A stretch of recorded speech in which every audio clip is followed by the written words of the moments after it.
So good evening all. आज ये हमारा पहला लेसन है क्लास 11 का, दैट इज सेट्स। और सेट्स बहुत ही इंपॉर्टेंट टॉपिक है। सेट्स आपका हर जगह पर यूज होगा। ओके, आप रिलेशंस एंड फंक्शंस टॉपिक ले लीजिए, आपका प्रोबेबिलिटी लीजिए, आपको through out okay sequences and series लीजिए, आपके हर जगह पर सेट्स यूज होने वाला है।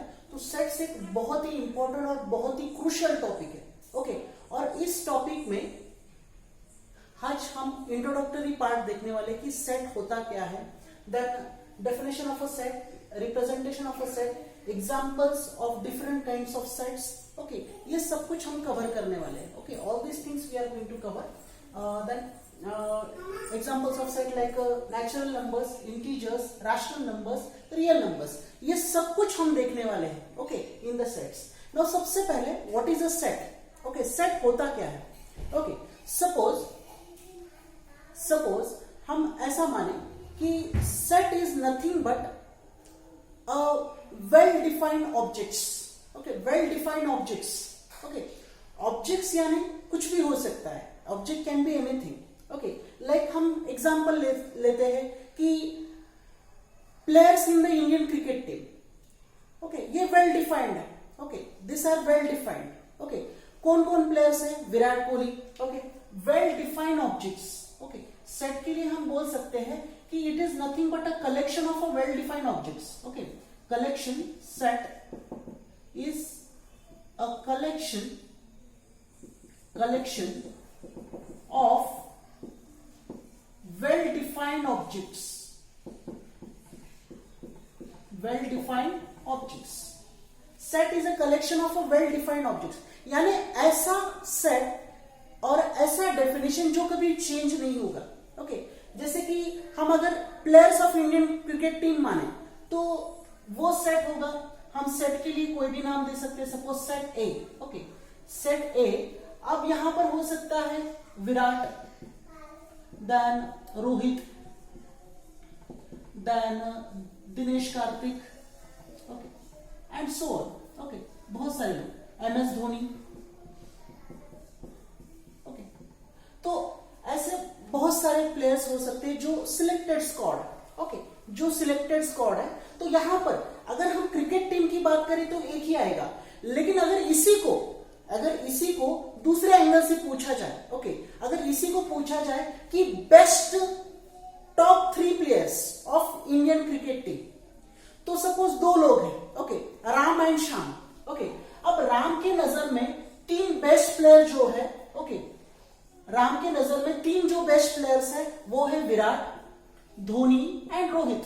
Okay, as per the Ram, Virat, then Rohit and Dhoni. These are the 3 classy players. According to Ram, they are the 3 best players. Virat, Rohit and Dhoni.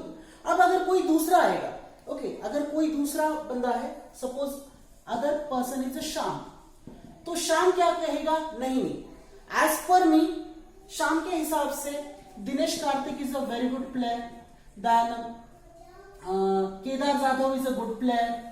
Okay, then Jasprit Bumrah is a good player. Okay, तो इस as per the शाम ये 3 best players है और राम की वजह से ये 3 बेस्ट प्लेयर्स है, यानी चॉइसेस है यहां पर। तो क्या ये सेट हो सकता है 3 बेस्ट प्लेयर्स या टॉप बेस्ट प्लेयर्स या top players of Indian cricket team? नहीं, ये सेट नहीं हो सकता, क्योंकि इसका वेल डेफिनेशन नहीं है। राम के हिसाब से कोई और डेफिनेशन है, शाम के हिसाब से कोई और डेफिनेशन है, यानी हर बार आपका आंसर बदल रहा है। Okay, every time the answer is changing. Okay, तो इस वजह से ये वेल डिफाइंड ऑब्जेक्ट नहीं है। Okay, this is not an well defined set. Okay, लेकिन अगर आप ऐसा बोले कि reverse of India is a well defined set. क्यों वेल डिफाइंड है? क्योंकि आपको पता है रिवर्स ऑफ इंडिया में क्या होगा। रिवर्स विल बी, सपोज ये सेट बी है। ओके, सेट बी में गंगा, यमुना,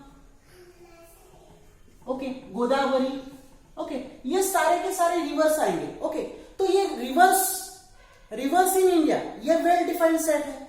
अब ऐसा भी हो सकता है स्टूडेंट्स ऑफ पोदार स्कूल, तो उसमें आ सकता है स्टूडेंट्स ऑफ पोदार स्कूल में ओके ये आपका सपोज सेट सी है, ओके ये आएगा आपका, सपोज ये हो सकता है Gauri is a student of Podar school, then Ovi is a student of a Podar school, suppose Om is a student of a Podar school. तो ये एक पर्टिकुलर स्टूडेंट्स की कैटेगरी है ना, तो ये सेट हो सकता है क्योंकि सबका डेफिनेशन एक ही आएगा, क्योंकि ये स्टूडेंट्स है, they belongs to Podar school.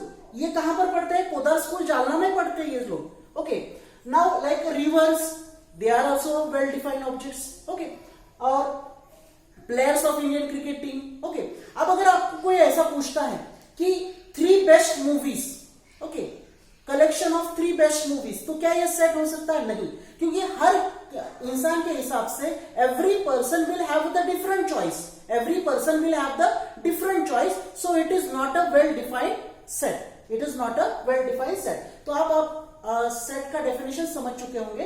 अब हम आते हैं रिप्रेजेंटेशन ऑफ सेट की तरफ। ओके सेट को रिप्रेजेंट कैसे किया जाता है? तो सेट को रिप्रेजेंट करने के लिए हमें कुछ बेसिक रूल्स ध्यान रखने पड़ेंगे। सबसे पहले जो सेट है वो हमेशा कैपिटल ए से रिप्रेजेंट किया जाता है, जैसे कि ए। ओके ए के लिए हम बोल सकते हैं कि set of reverse in India.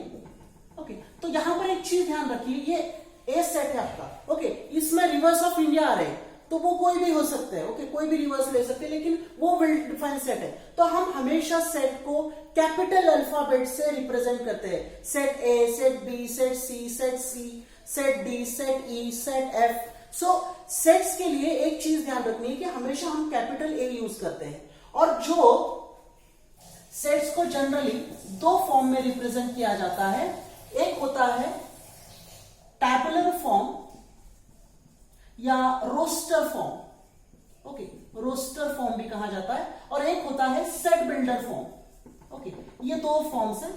Okay tabular form या रोस्टर फॉर्म ये आपका हो सकता है suppose vowels of English alphabet. Okay अगर मुझे रोस्टर फॉर्म में उसको रिप्रेजेंट करना है, रोस्टर एंड टैबुलर और वन एंड द सेम।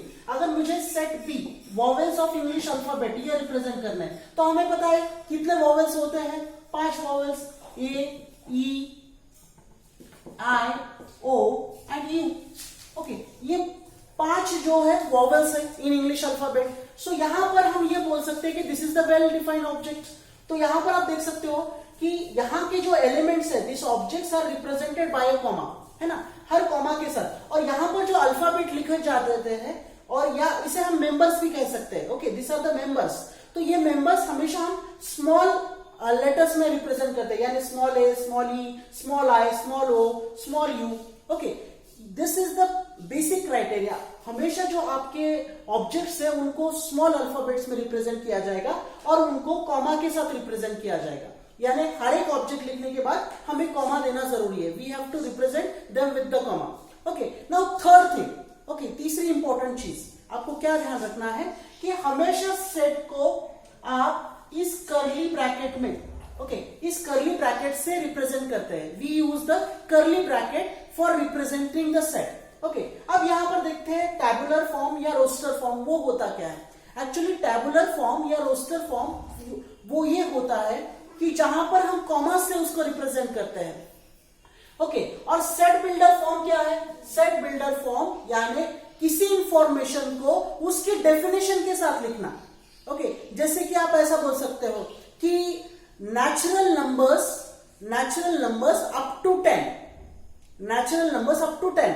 तो नेचुरल नंबर्स में क्या आएगा आपका? सपोज ये आपका सेट बिल्डर फॉर्म में हमें रिप्रेजेंट करना है, तो हम इसे ऐसा रिप्रेजेंट करेंगे, set A is equals to x such that x, okay, is a natural number less than or equals to 10. Okay, तो ये सेट बिल्डर फॉर्म हुआ, यानी यहां पर हमने ये प्रॉपर्टी बताई है। एक्चुअली सेट बिल्डर फॉर्म जो होता है वो हम प्रॉपर्टी के लिए यूज करते हैं। We represent the set with the help of an property, property के सहारे हम उसको रिप्रेजेंट करते हैं। तो अब तक हमने क्या देखा है? डेफिनेशन। डेफिनेशन में क्या है कि उसका वेल डिफाइंड ऑब्जेक्ट्स होने चाहिए, यानी उसका सबका डेफिनेशन कॉमन आना चाहिए, सबका आंसर सेम ही आना चाहिए। Okay captain of Indian cricket Virat Kohli. Okay, so the thing is that अगर कोई ऐसा बोले कि बेस्ट प्लेयर, तो वो अलग अलग हो सकता है, हर किसी का परसेप्शन अलग अलग होगा, so that is a different thing, तो वो वेल डिफाइंड नहीं है। ओके, सो हमने सबसे पहले डेफिनेशन देखा। Now we will see the examples of different sets we use generally in the mathematics. Mathematics में कुछ सेट्स है, इनका बार बार यूज किया जाता है। ओके, अब सबसे पहले आता है नेचुरल नंबर्स का सेट, जिसको हम n से डिनोट करते हैं। Okay, so what are the natural numbers, ये हम बचपन से सीखते आ रहे हैं। For the natural number set we can say that set n, यहां पर हम ऐसा लिख सकते हैं कि set n is equals to 1 2 3 and so on till infinity. Okay, तो ये आपका सेट ऑफ नेचुरल नंबर्स हुआ। This is the set of natural numbers. Okay, ये नेचुरल नंबर्स का एक सेट है। Then we will see the next, that is for the integers. Integers को denote किया जाता है with the alphabet z। Okay, z से इसको डिनोट किया जाता है।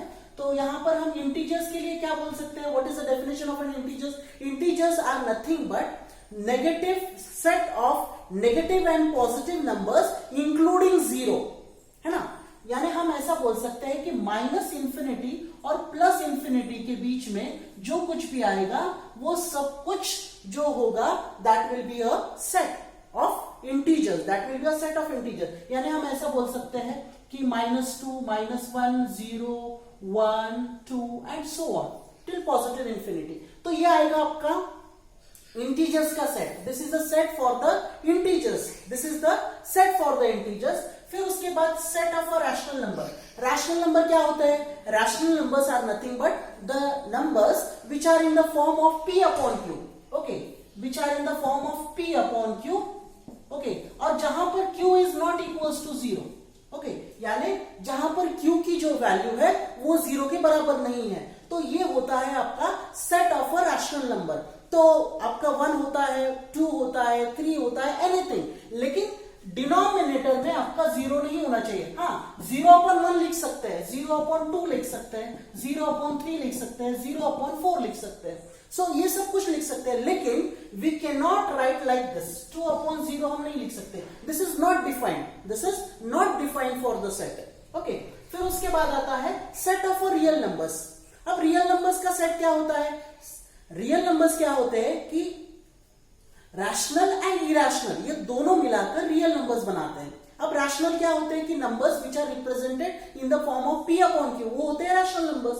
और इरैशनल क्या होते हैं कि जिनको हम p अपॉन q के फॉर्म में रिप्रेजेंट नहीं कर सकते, तो उनको हम इरैशनल कहेंगे। और ये दोनों मिलाकर क्या बनाते हैं? सेट ऑफ रियल नंबर्स बनाते हैं। यानी रियल नंबर्स क्या होता है? Real numbers is nothing but a set of rational and irrational, ये दोनों मिलाकर आपका रियल नंबर्स बनाते हैं। तो इस तरह से ये आपका सेट्स का पार्ट था, इंट्रोडक्टरी पार्ट था। अब इसमें और एक चीज इंपॉर्टेंट रखनी है। सपोज सेट्स में रिपीटेशन अलाउड नहीं होता है। Okay, repetition in the sense, यहां पर देखिए, सपोज अगर आपके पास कोई वर्ड है, सपोज स्कूल वर्ड है आपके पास, ओके, और आपको पूछा गया है कि इसको रिप्रेजेंट करो सेट में, तो आप कैसे रिप्रेजेंट करोगे? यहां पर सपोज सेट ए है आपके पास, तो यहां पर आप इसको ऐसा रिप्रेजेंट करोगे S C H O and L। Okay, ऐसे रिप्रेजेंट करोगे, या आप ऐसे भी रिप्रेजेंट कर सकते हो, set A is equals to H C S O L। और यहां पर एक चीज ध्यान रखना कि यहां पर जो है वो इसका कोई रोल नहीं होता है। यानी हम क्या कहते हैं कि सीक्वेंस का कोई रोल नहीं है, और हमेशा जो आपके ऑब्जेक्ट्स है, ओके, ये ऑब्जेक्ट जो है वो कॉमा से रिप्रेजेंट किए जाते हैं, and we always take the small one. Okay, यहां पर हमें स्मॉल ही अल्फाबेट्स यूज करने हैं। Okay, we have to use the small alphabets for representing them. Okay, तो ये आपका आएगा, ठीक है। सो यहां पर ये हुआ आपका सेट्स का रिप्रेजेंटेशन, यानी रिपीटेशन अलाउड नहीं है। सीक्वेंस कैसे भी हो सकता है, sequence can be anything. So this was everything about the introductory lecture of the sets. कल हम डिफरेंट टाइप्स ऑफ सेट्स पढ़ेंगे। Okay, so thank you very much. Tomorrow we are going to proceed, और video को like और subscribe करना ना भूलिए। Okay, and share with your friends. This will be really very helpful, okay, for commerce students also and for science students also. Thank you very much.